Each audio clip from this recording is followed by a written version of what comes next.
The intersection of art and technology is an interesting place to be. While each can exist in some form without the other, they often come together in a total greater than the sum of their parts. Elizabeth Williams, editor of the digital Modern in San Antonio magazine, spends a lot of time at that crossroads and is especially pleased when students pass by. Welcome to BexarCast.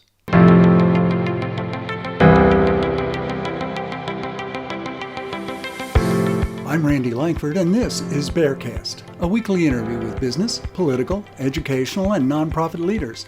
We're examining the relationships between all four and how each one benefits from the success of the other three. Elizabeth Williams has a passion for the arts and design. Born and raised in San Antonio, she's watched her city's downtown rebound to a competitive urban core on a global stage. She's worked in the local design community her entire career while holding leadership positions on a regional and national level. Elizabeth, thanks for joining me. Absolutely. Great to be here. I'm glad to have you. You are the editor of Modern in San Antonio. Tell me about Modern in San Antonio. What is that? Absolutely. So Modern San Antonio is a publication, a digital publication that celebrates local art and design and within our community specifically, and sometimes on the outskirts of our city. We do interviews, kind of like what we're doing right now, where we check in with local artists and designers to see how they're doing, especially during these times, these challenging times. And then we're a website specifically, so we write articles about local design that's going on in the community, whether it be on a residential level or on a kind of an urban development level. We also highlight local artists that are doing great things around the city, whether that be murals or paintings or sculpture. So that is our primary focus. Let's see what else. We cover artists to try to highlight what local artists are doing and kind of connect people to their work. Right. And then with designers, we're kind of educating the public about what good design is, and hopefully connect people who are looking to utilize design services with people that are, just through the highlighting of their work process. So, right. And we have that design element, the art of design, that's interesting to me because it's a crossroads between art and technology, which is very much like what we're doing at BexarFest. We're allowing high school students to apply their technological skill and artistic skills to telling a story about a nonprofit. Is that what attracted you? Let me back up for a second. You are a member of the TRL Productions Board. We produce BexarFest. So before I ask you a question about what attracted you, let me say what you were attracted to is the TRL Productions Board. What made you want to be a part of that? the board specifically. Yes, and Okay. BexarFest. And BexarFest. Sure. So my background is in design. I actually went to Marshall High School here in San Antonio and went to Texas State University for my degree. And so my major was interior design and my minor was art and technology. So it's kind of the combination of the two that really, struck me. And I kind of went through school with theater majors as my roommates, and some of them have gone into film. So it felt a little, close to my heart and familiar for one thing. But my background has been working for architects, and I have always loved that aspect of kind of tying in the arts with the technical.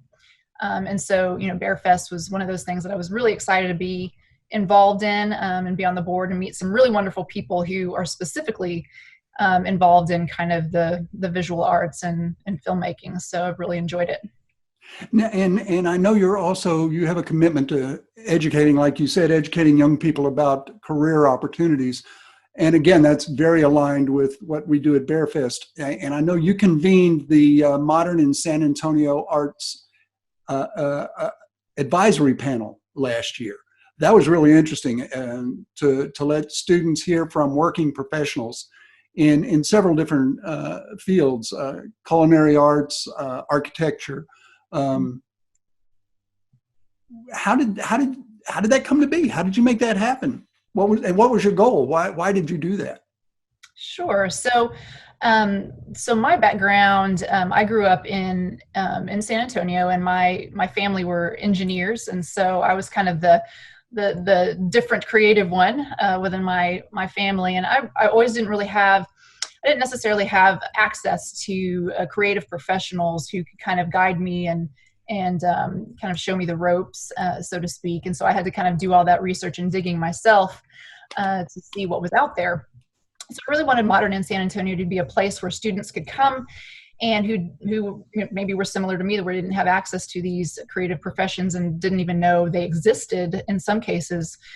So we asked a group of professionals that I had been in contact with just through my connections within the industry, and asked them, would you be willing to kind of represent your profession and kind of, be wanting like a sounding board, or maybe in this case for students, just a place where they can kind of come and ask questions about, landscape architecture. Like, what is that? What does that entail? Is that just mowing lawns, or is that, building, massive, intricate structures for a public park? Students, may not know what that is. And Sure. so we wanted that to be kind of representative. And, some people like to write, some don't, but some have contributed articles toward Modern in San Antonio, and we appreciate that. And kind of talked about their profession. We had, an interior designer who wrote about going to a big national trade show, and it has all the great, new products that are coming out that you'll see in public parks and convention centers, and she gave her expertise on that. We had a graphic designer who had been involved in some really, really great branding development here in San Antonio. There were really prominent brands that he wrote about that. So, we're trying to do more and more of that, and hopefully the students, kind of like the creative careers discussion panel that we had last year that you mentioned, can be an opportunity for professionals both to kind of connect with students and talk about what they do, and then students become aware of those professions, and maybe can catch them a little early to steer their education in that direction. So. Sure. I'm a big proponent of that, of letting students see that there are careers available that they may not be aware of. That's one of the big reasons that BexarCast embeds high school students in nonprofit organizations, to let them see that, you can make a living, you can feed your family, and have a passion for animals or kids or veterans or the arts. And we want to put them in that position where they experience role models in those fields. And I know you're doing the same thing with what you're doing. Let me just ask you to talk a minute about the value of that role modeling, to let kids see that and know that it's okay. It's not a pipe dream to want to be an architect. Mm-hmm. Yeah, absolutely. I think kind of connecting people with nonprofits, especially students, is incredible, because a lot of what the nonprofits do really are in service to the community.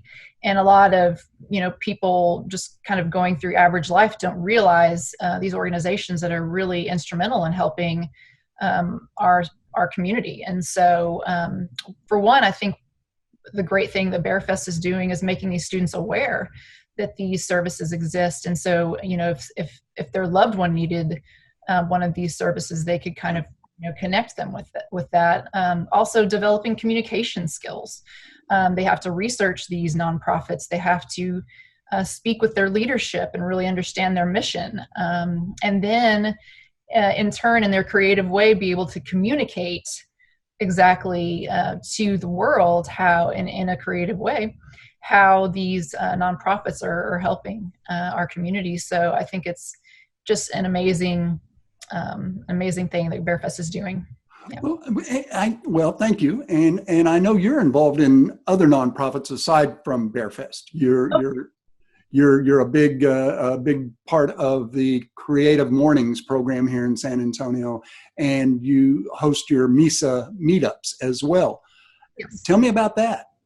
Sure. So Creative Mornings has been a really great partner. We help plan these events, and what they are. Creative Mornings isn't necessarily a local thing; it's a global thing.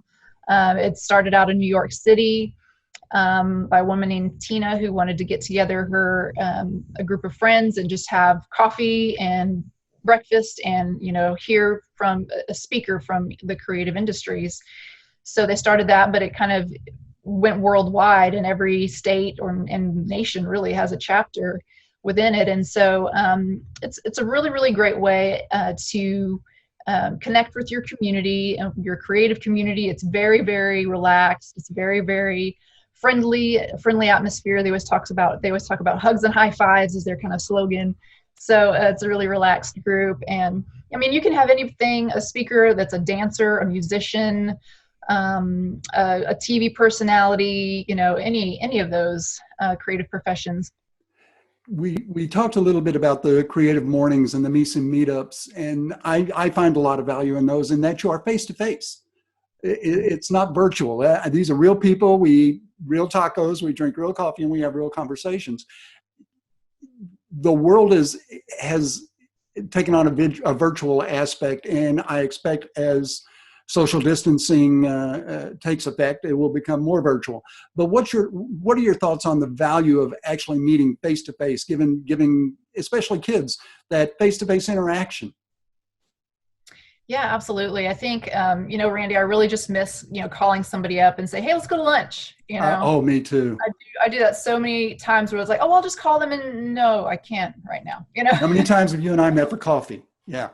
And the coffee too. Like you and I will go to have coffee and talk Bearfest. And Right. you just not, something that's easily done right now. And so, even with, restaurants being open just partially, it's difficult. So, I think it's extreme, especially with the San Antonio culture. I mean, we are such a kind of like relationship building culture. Yeah. I've heard people that move here that kind of complain about it being difficult to kind of get started at first, because everything is very much like who and getting to know, and just that personal touch, that personal connection. And so I think for San Antonians, it's going to be a little bit hard for us right now, especially, and we'll obviously adapt, but I think people are going to be really looking forward to getting back to that kind of personal connection, that face-to-face sitting across the table or just side by side and kind of shooting the breeze with a beer or with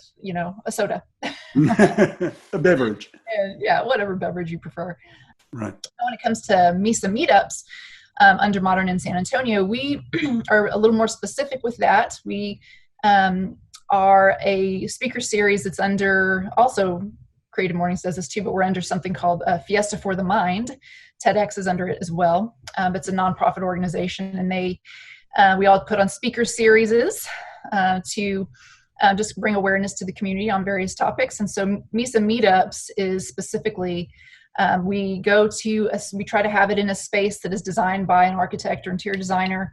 We invite that architect or interior designer to speak about their design of the space. And we invite the community to come, and we usually have maybe beverages and, snacks or hors d'oeuvres, and they, basically talk about their design. And it just kind of brings to light, like one of the ones that we had to kick things off was at Rosella down at the Rand building. Right. And Patrick Wynn spoke about his design there. And everybody really appreciated it, hearing from him and his creative mind and what his thoughts were behind it, because you don't always get that impression when you just walk in and sit down and have a cup of coffee. So Sure. Great. You don't know the thinking that went into it, all the planning and effort and architecture and design that went into it. Absolutely. And he was able to talk about his welding and what all he did there. So it was great. And then we also try to invite an artist to speak about their work. So they either already have their artwork up in the space and they talk about that, or we invite an artist that doesn't, but they bring their artwork in and display it, and then talk about, their inspiration and vision as well. Right. So. And I've found artists to be very generous in the way you're talking. You're speaking about them, that given the opportunity to speak to people or organizations about their work, and including kids, I know there was a creative morning meeting at Cast Tech that Yep. that was an opportunity for students to see what's going on and understand the creative community in San Antonio. And I don't think that gets enough recognition, that there is a creative community in San Antonio that a lot of people aren't even aware of. And not just storytellers and filmmakers, but architects and designers and all kinds of people working in creative fields that just people don't know about. They don't get the opportunity to hear about it. And I know we're living in the age of COVID at the moment, and it's going to change the way things are done going forward. But it's encouraging to me that people like you are making that effort to help spread the word that it's an opportunity that kids may not be aware of, whether it's, and I know one of the things we do at BexarCast is when we embed the kids in that nonprofit organization, they not only see what the nonprofit organization does, but how they do it. There's an accounting department. Yeah, there's a marketing department. Yeah, there are careers, real fundamental jobs in the nonprofit world, and it's a value. I think it's a value to let them see that. Do you have any thoughts on that? Yeah, no, I think it's really important. I think that, one thing that our culinary arts advisor, Chef Elizabeth Johnson, she owns Farm Table. Right. And she had said at our creative careers discussion panel, she had mentioned, there's a list of that we have to buy food, and we have to buy it at a certain price, and we have to, consider, our budget, and, we want to buy local. So who can we buy from? And, it's kind of have their budget and their, and all of that. So yeah, there's a huge side to it. The accounting side, the business side, the fundraising side is also really, really crucial. Yeah. And meeting your goals. And, that's one side that people, it may not be the flashy side, but it's a crucial side that, right. that we need to think about, definitely. Yeah. And it is, it's encouraging to me to see how many schools have responded to the BexarCast opportunity. The very first year we put it on, we had 21 schools, and this last year in 2020, we had 40. So teachers and administrators and students themselves have responded to this opportunity. And I see the same thing when you talk about the architecture fields or the design fields, that kids are hungry for that opportunity and that information. And I see a lot of faculty and administrators responding to that and giving those kids that opportunity. And that's great. And it's only going to become more important. Yeah, absolutely. All right. Well, Elizabeth, thank you so much. I know you've got kids at home. Yes. And you're kind of tag teaming the administrative side of the household. So thank you for making time for me and sharing your thoughts. Absolutely. Thanks for having me involved with BexarCast. Well, we're proud to have you. Believe me. Take care.